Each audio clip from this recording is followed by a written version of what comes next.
Good morning, dear students.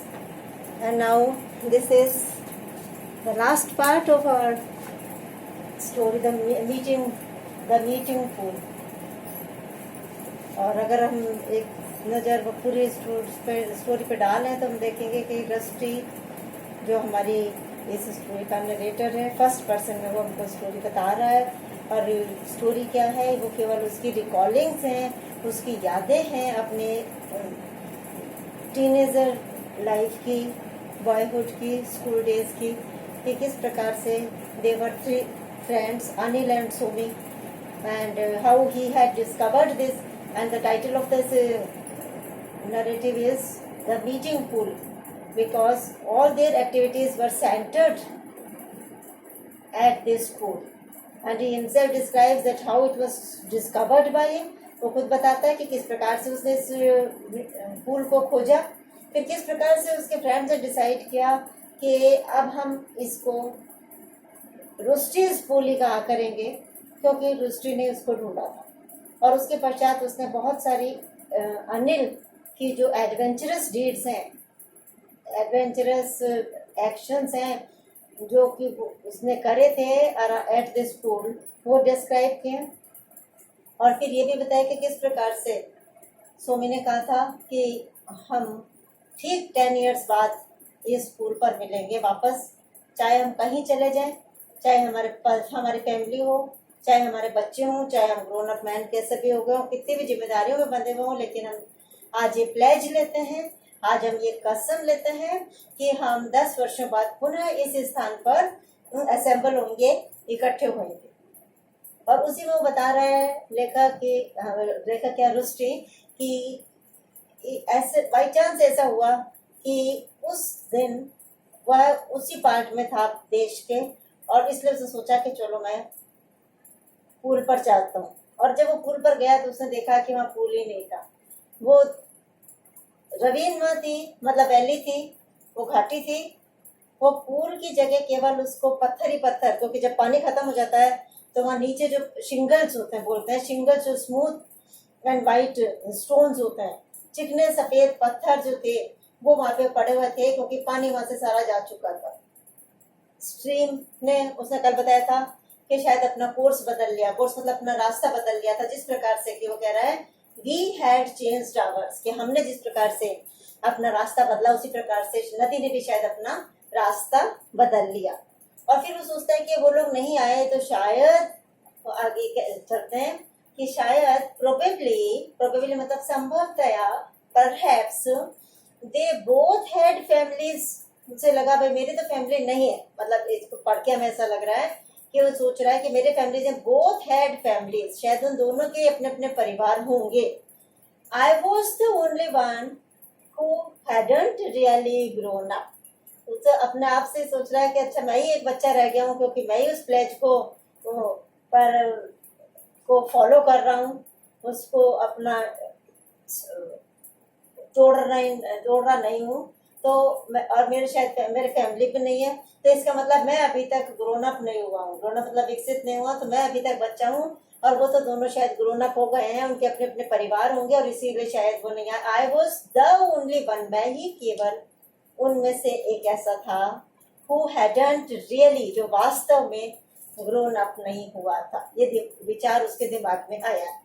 और उसने बताया था कि मैंने करीबन 2 घंटे तक वहां इंतजार किया, पर कोई और आया नहीं, तो आई टर्न्ड अवे, मैं मुड़ गया वापस, डिसअपॉइंटेड, निराश होकर के, एंड विद अ डल एक इन माय हार्ट, और एक उदासी भरा हुआ, एक मतलब दर्द, पेन, इन माय हार्ट, एक उदासी से भरा हुआ दर्द मेरे हृदय में उठा। और उस निराशा का भाव लिए हुए मैं वापस मुड़ा, और उससे लगा कि ये सब चीजें, friends, Mitra and day dreams, और जो हम दिन के समय में सपने देखते हैं, बड़े बड़े विजन देखते हैं, ख्याल देखते हैं, एंड इवन फॉरेस्ट पूल्स, और ये जो हमने जंगलों में इसी प्रकार से जो पानी के ताल होते हैं, must succumb to the inexorable deceitful journey of time, must come to मतलब होता है कि यहाँ आके हमको हार सरेंडर करना पड़ता है. We must have to accept our defeat. हमें अपनी हार स्वीकार करनी पड़ती है. किसके सामने? टू द इनएक्सोरेबल मतलब कि अनस्टॉपेबल, जो कभी ना रुकने वाला, अनबेंडिंग कभी ना झुकने वाला, डिसीटफुल धोखेबाज जो कभी किसी का सगा नहीं होता, जो हमेशा डिसीटफुल धोखा देने वाला, जर्नी ऑफ टाइम मतलब टाइम की जो जर्नी है, जो समय की यात्रा है, उसको उसने कैसा बताया? इनएक्सोरेबल एंड डिसीटफुल. क्योंकि ये किसी की भी ऑनेस्ट नहीं होती, किसी के भी प्रति फेथफुल नहीं होती, और इनएक्सोरेबल क्योंकि ये कभी रुकती नहीं है. अनस्टॉपेबल जर्नी चलती रहती है. समय की यात्रा अनबेंडिंग, अनस्टॉप्ड, कीप्स ऑन गोइंग. समय हमेशा आगे चलता रहता है. और ये जो जितनी भी चीजें होती हैं वो सब समय के साथ छूट जाती हैं. चाहे वो फ्रेंड्स हो, समय आगे बढ़ता है तो वो फ्रेंड्स भी छूट जाते हैं. जो डे ड्रीम, जो ख्वाब हम बचपन के समय में देखते हैं वो भी सब समाप्त हो जाते हैं. और इसी प्रकार से जो बचपन की एक्टिविटीज हैं लाइक फॉरेस्ट पूल्स और other things which young boys discover and in their young age and around which they play all come to an end, all are forgotten.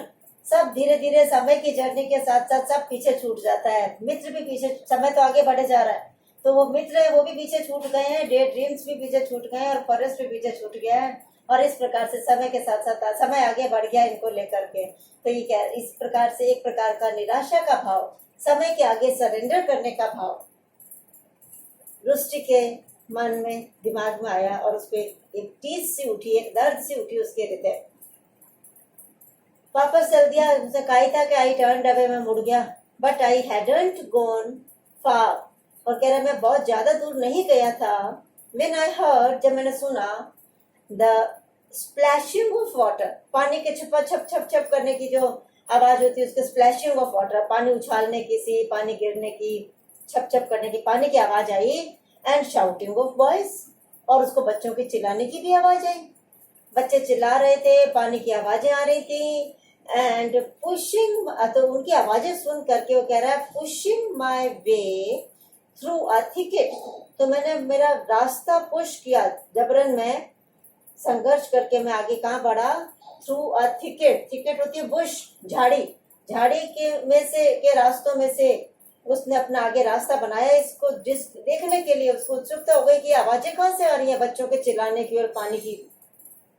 तो उस थिकेट में से, उस बुश में से अपना रास्ता बना करके वो आगे बढ़ा. और जब आगे बढ़ा तो वो क्या देखता है कि आई फाउंड, मैंने पाया, अनदर स्ट्रीम. वो स्ट्रीम तो उधर थी, लेकिन यहाँ उसने अब देखा कि यहाँ एक अनदर स्ट्रीम थी, दूसरी ही एक नदी थी. एंड अनदर पूल, और अब दूसरा पूल था वहां पे. And half a dozen boys, और एक डजन होता है 12 का, हाफ अ डजन मतलब 6 बॉयज, करीबन 6 लड़के, boys splashing about in the water. और 6 लड़के जो थे उस पानी में वो खेल रहे हैं, छप छप कर रहे हैं. तो उनको इसने उस जो झाड़ियों के बीच में से जो अपना रास्ता बनाया था वहां खड़े होकर के ये सीन उसने देखा. दे डिड नॉट सी मी. वहां खड़ा हुआ है वो, बच्चे अपने एक्टिविटीज में लगे हुए हैं. तो कह रहा है कि उन्होंने तो मुझे नहीं देखा. They did not see me and I kept in the shadow of the trees. और कह रहा है आई केप्ट, मैंने अपने आप को रख लिया, शेडो मतलब छाया, ऑफ द ट्रीज, मैंने अपने आप को ट्रीज की, वृक्षों की, पेड़ों की छाया में खड़े रखा, जैसे कि वो लोग ना देखें और डिस्टर्ब ना हो. एंड वॉच्ड देम प्ले, क्योंकि उसको बहुत अच्छा लग रहा था, उसको फिर से उसकी जो मेमोरीज थी वो फ्रेश हो रही थी. तो कह रहा मैंने उनको वॉच किया, मैं उनको देखता रहा, प्ले खेलते हुए, मैं उन्हें खेलते हुए इसी प्रकार से देखता रहा और पेड़ की छाया में खड़ा रहा. But I didn't really see that. अब कह रहा बट मैं देख तो रहा था उनको, लेकिन वास्तव में उन्हें नहीं देख रहा था. उनके अंदर वो अपने मित्र ढूंढ रहा था, उनके अंदर वो अपना पास्ट याद देख रहा था. तो कह रहा है but I didn't really see that. I was seeing Somi and Anil. कह रहा उन बच्चों में मुझे तो सोमी और अनिल ही नजर आ रहे थे. उसकी फिर से याददाश्त ताजा हो रही थी। उन बच्चों में उसे अनिल और सोमी दिख रहे थे। And the comfort living buffaloes, मतलब उसको सारी चीजें वही याद आ रही थी कि वो जो आराम पसंद, कंफर्ट मतलब आराम, लिविंग, कंफर्ट लिविंग, आराम से रहने वाली वो जो भैंसे जिनकी वो सवारी किया करते थे, मैं उसी को देख रहा था। मतलब वही मेरे दिमाग में आ रही थी। तो वो फिजिकली आइस के सामने वो दूसरे बच्चे होते हुए भी उसके दिमाग की आंखें तो अपने पास्ट को ही देख रही थी। तो वो अपना अनिल और सोमी और बफेलोस को देख रहा था वो। And I stood there for nearly an hour, और कह रहा है उनको देखना मुझे इतना अच्छा लगा कि आई स्टूड मतलब मैं खड़ा रहा देयर, मतलब कि वहां, फॉर नियरली करीबन एन आवर, 1 घंटे तक मैं खड़ा रहा। अ डिसएम्बॉडीड स्पिरिट, और ऐसा लग रहा है कि मैं फिजिकली नहीं खड़ा था, मतलब मेरी आत्मा ही निकल गई थी। और डिसएम्बॉडीड मतलब कि शरीर में से निकली हुई आत्मा।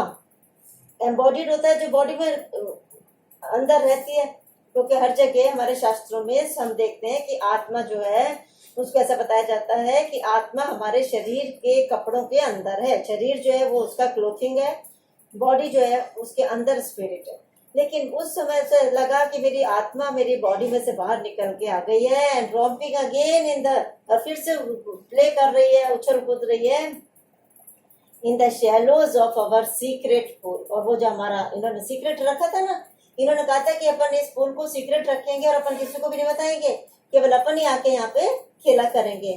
तो उस पूल के शैलो वाटर में, छिछले पानी में, मुझे लगा मेरी आत्मा अभी भी खेल रही है, कूद रही है और उन मेरे फ्रेंड्स को याद कर रही है। और इस प्रकार से रस्किन बॉन्ड ने बहुत ही विविड तरीके से, विविड बोलते हैं सजीव तरीके से, हमारे सामने ये 3 बच्चों की पास्ट लाइफ के एक्टिविटीज, उनके एडवेंचर्स, उनकी नॉटीनेस को प्रेजेंट किया है।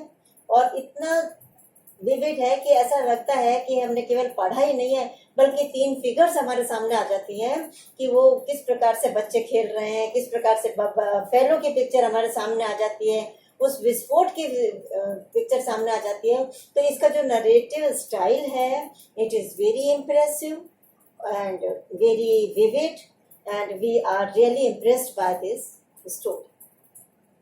अब हम नेक्स्ट शुरू करेंगे नेक्स्ट वीडियो में। Thank you.